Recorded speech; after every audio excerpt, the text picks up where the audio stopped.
Coach Vicki here. I'm going to talk to you today about some things that you can do to help with your back handsprings. I don't want you guys doing your back handsprings on your own at your house. You could get hurt or develop bad habits. So let's just work on some conditioning exercises that are going to help with your back handsprings. And we don't usually get a lot of time to spend on conditioning at the gym in our 55-minute long class. So these are things that you can be doing at home all the time, not just right now when we're at home. So there are 3 phases to the back handspring. Today we're going to talk about the first phase, the jumping phase. There are 2 jumps in the back handspring. The first one is jumping out of your legs. So I'm going to show you some leg conditioning that you can do at home. So the first one I'm going to show you is a wall sit. So you're just going to find a wall and you're going to make sure that your feet are out in front and your knees don't go over your feet.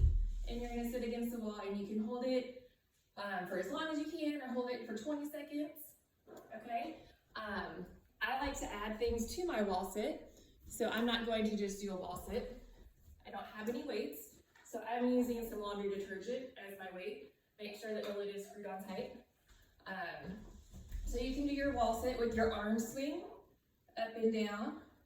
So I like that because you're working multiple muscles at the same time. And you can also do your wall sit with your shoulder shrugs, which is going to help with your blocking or the second jump in your back handspring. Okay, so we have wall sits as our first exercise. Next we can do squats. If you're just beginning at squats, you can use a chair. You want your feet shoulder width apart and making sure that your knees aren't going forwards over your feet, that you're sitting back in a chair. So the sit for your back handspring at the beginning, you're gonna sit back in your chair like you're the princess or the queen. So you're gonna sit back and stand up. Your sit for your back handspring. We're gonna do feet apart, even though your back handspring, you're gonna start with your feet together, but feet apart for your sits. If you feel comfortable with your squats, take the chair out of the way and do your squats, making sure that your knees are not going past your feet. If those are easy, you can also do a one-legged squat. Again, I would start with the chair. So you're gonna one leg and sit down, stand up. Make sure to do both legs so you don't have one leg stronger than the other, okay? And you can do that with the chair. Again, you would do it without the chair and do your one leg sit and stand up. And again, you're doing both legs, okay? So you have wall sit and squats. You can also do squat jumps, which is gonna really help with your back handspring. So you're gonna squat and jump. And I would do about 10 of those in a row and take a break. Again, if you wanna make it harder, you could add in your weight. So you're doing a squat, jump, squat, jump, okay? Another thing we do with the squats is you could do a squat and then to a candlestick roll, which is going to work your tummy muscles as well. I'm in here on the hard floor, but I'll do one just to show you. You probably want to do this on a softer surface, not your hard floor. But you're going to do your jump and then candlestick, roll back, and then stand back up. Oh, Coach Vicki is not strong anymore. You're going to stand up without your hands and jump again. So that's another exercise that you can do with your legs. Another one is toe raises. I like to do this one off an edge. So if you're outside doing it off the curb, so stand on the edge of a curb and go up and down on your toes. That way you can dip down a little bit farther. If you're inside, again, you can use your chair. You want something to hold on to. And you're gonna do your toe raises up and down. Work those calf muscles for your jump. You can do it with your heels together, and you can do it toes together,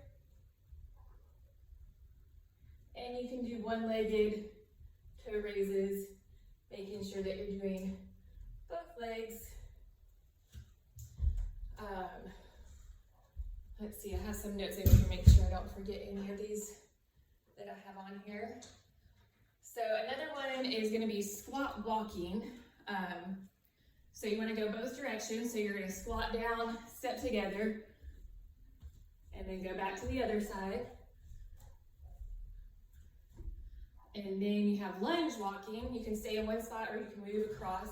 If you're staying in one spot, I like to step backwards to make sure that your knee is not going over your foot on these.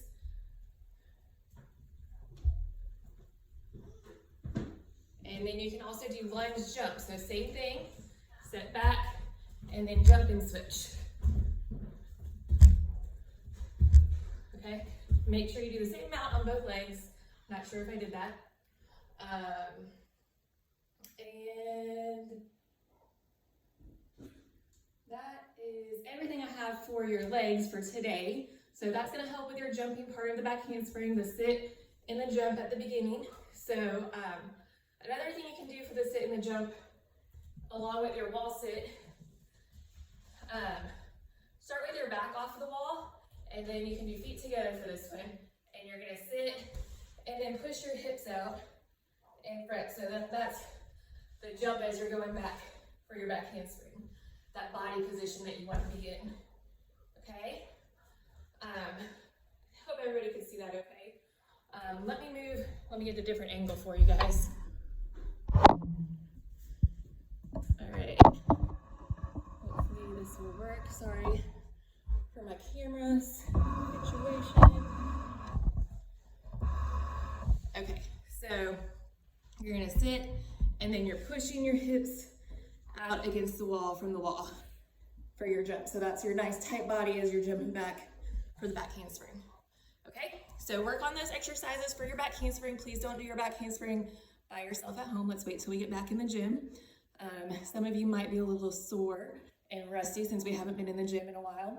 So lots of exercise, lots of stretching. So stretch after you do all these exercises. Drink lots of water, and I can't wait to see you guys back. Bye.